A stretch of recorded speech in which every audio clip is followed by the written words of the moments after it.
તો આગળ સમાચારોમાં વાત કરીએ તો આણંદના ખંભાતબા કોમ્પ્લેક્સ કૌભાંડમાં નવો ખુલાસો થયો છે। 4 કર્મચારી પત્નીઓને દુકાનો ફાળવ્યાનો ઘટસ્ફોટ થયો છે। પૂર્વ પ્રમુખ યોગેશ ઉપાધ્યાય અને સત્તાધીશોનું તરકટ સામે આવ્યું છે। યોગેશ ઉપાધ્યાયની પુત્રવધૂને દુકાન ફાળવ્યાનું ખુલ્યું હતું તો ગેરકાયદે દુકાનો ફાળવતા ઠરાવ રદ કરાયો હતો। ચીફ ઓફિસરને નોટિસ ફટકારતા પુત્રવધૂને વટાણા વેર્યા છે, જેમાં અનેક હવે ખુલાસા થઈ રહ્યા છે। પુત્રવધૂને દુકાન એક ફાળવવામાં આવી હતી, ત્યારબાદ આ 26 દુકાનનો જે ઠરાવ હતો એ રદ કરાયો છે।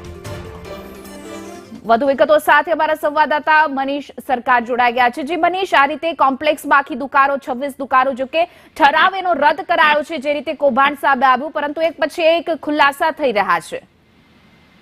જી, મહત્વની વાત જોવામાં આવે તો ખંભાત નગરપાલિકાના ત્રંબાવટી કોમ્પ્લેક્સની 26 દુકાનોનો ઠરાવ પ્રાદેશિક કમિશનર દ્વારા રદ કરવામાં આવ્યો હતો।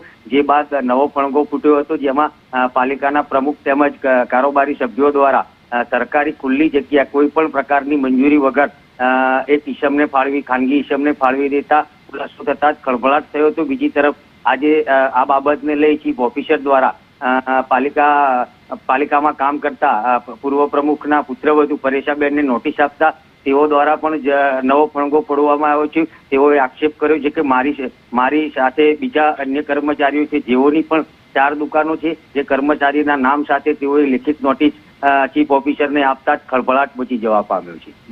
જી મનીષ, સમગ્ર માહિતી બદલ આપનો આભાર।